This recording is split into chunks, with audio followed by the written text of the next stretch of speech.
Et nous finissons donc cette émission avec l'œil du CGP. Nous allons nous demander ensemble quelle est la construction de portefeuille idéale en ce début d'année 2024. Une question que nous allons poser à Séverine Flotte de Pouzeul. Bonjour Séverine Flotte de Pouzeul. Bonjour Nicolas.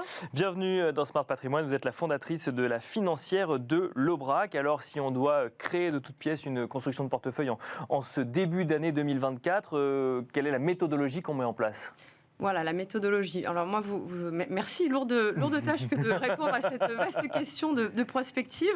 Moi, vous m'interrogez aujourd'hui, Nicolas, en tant que conseiller en gestion de patrimoine et non pas en tant qu'asset manager. Donc je me permettrai dans un premier temps, de rappeler quelques règles de base. Lorsque l'on reçoit nos clients dans un cabinet, donc on est vraiment sur la gestion de patrimoine dite de long terme. Bien sûr. Donc on n'est pas sur du trading.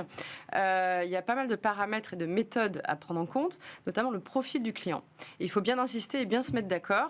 Le profil du client, c'est quoi ? C'est son âge, ce qu'il a déjà par ailleurs dans une banque ou chez des confrères en termes de stock, qu'est-ce qu'il attend en termes de flux et à quel horizon. Il y a également aujourd'hui, on en parle beaucoup sur votre plateau ailleurs, les données extra-financières en termes de durabilité financière. Tout ça nous aide à définir vraiment ce que souhaite le client à court, moyen, long terme. Bien sûr. Une fois que nous avons ces éléments plutôt stratégiques, on va dire, on va passer aux tactiques. Comme on parle vraiment, on va dire ici d'assurance vie, par exemple d'un portefeuille d'assurance vie, le tactique c'est quoi ? C'est d'abord définir les classes d'actifs.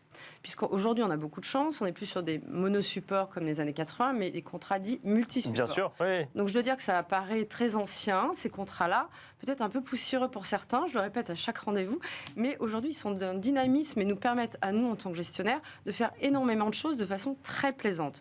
Vous avez du fonds euro, on en parle beaucoup ces temps-ci. Bien sûr, oui. De par des rendements tout à fait sympathiques, aux alentours de 3, j'ai cru entendre. Voire même plus parfois. Voire même plus parfois. Donc ça, c'est une bonne nouvelle pour cette année en tout cas. Donc il y a le fonds euro capital garanti avec des rendements donc devenus sympathiques. Ça, c'est une première classe d'actifs. Il y a également les actions, bien sûr, classiquement connues. Il y a les obligations. Ça aussi, on en parle assez régulièrement. Bien sûr, oui. Il y a maintenant le private equity. Bon, voilà, on a compris qu'on avait beaucoup d'outils à manipuler pour finalement essayer d'avoir une performance, parce que le client, qu'est-ce qu'il cherche au bout du compte ? C'est d'avoir une performance qui lui permet de mieux vivre finalement. Et alors, justement, toutes ces classes d'actifs, sur le côté tactique, est-ce qu'on les... Évidemment, j'imagine que les pondérations sont différentes en fonction de des profils de clients, mais est-ce qu'il y a quand même des tendances de début d'année où on se dit ça, il faut absolument que ce soit dans un portefeuille, ou ça, au contraire, c'est vraiment optionnel ? Non, c'est pas du tout une option en ce début d'année, mais un peu comme tout le temps. Enfin, on reçoit des clients pratiquement toutes les semaines, on doit faire de l'allocation de portefeuille. Pour répondre à votre question, effectivement, en ce début d'année, puisque c'était bien ça la question, déjà, il faut remettre du fonds euro, je crois. D'accord. On l'a bien compris. Okay, remettre du fonds euro, qui est une poche de cash à capital garanti, qui aujourd'hui rémunère plus finalement que les livrets. Au moins pendant un an, et je peux comprendre que les assureurs en avaient des réserves qui nous permettaient d'être assez sereins encore sur 2024-2025. Bon, capital garanti à 4%, ça c'est une poche 30-40%, encore une fois, en fonction du profil. Après, les obligations, vous en avez aussi beaucoup parlé. On a des taux historiquement hauts avec des coupons entre 5 et 6, avec un degré de risque moins élevé que les actions. Donc c'est le moment où jamais. D'accord. On commence à parler de la baisse des taux. Christine Lagarde l'a dit, Powell aussi, etc. Bon, 3 mois, 6 mois, on ne sait pas trop quand, mais ça va finir par arriver. Et si jamais ça n'arrivait pas, bien écoutez, on aura un petit sujet, mais c'est pas très grave. Quand on est sur des fonds obligataires datés, on va chercher du coupon. Donc ça, effectivement, on en met aussi pas mal. Okay. On n'en mettait plus du tout, Oui, bien sûr, c'est revenu très vite. Enfin, voilà, c'est pas l'effet de mode. C'est les taux. Alors, les taux nous desservent quand on doit emprunter de l'argent parce que c'est cher. Bon, en revanche, quand on achète des obligations, on est très content d'avoir des coupons obligataires. Oui, bien sûr. Donc ça, c'est une chose aussi. Ensuite, là où se pose plus la question, ce sont les actions. On y va ou on n'y va pas ? Et si on y va pour combien ? Et on va où surtout ?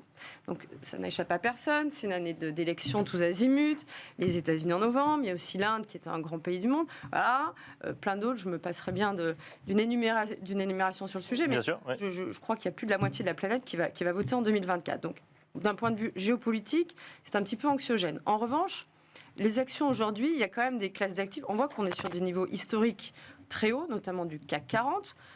Ces derniers jours, on a vu qu'il y avait les résultats du luxe, des valeurs du luxe, qui représentent finalement 60% du poids du CAC 40. Donc on a fait une séance à plus 2.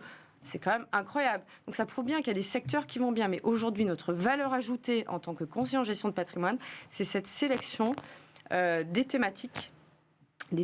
Une fois qu'on a nos classes d'actifs, il faut aller chercher nos thématiques.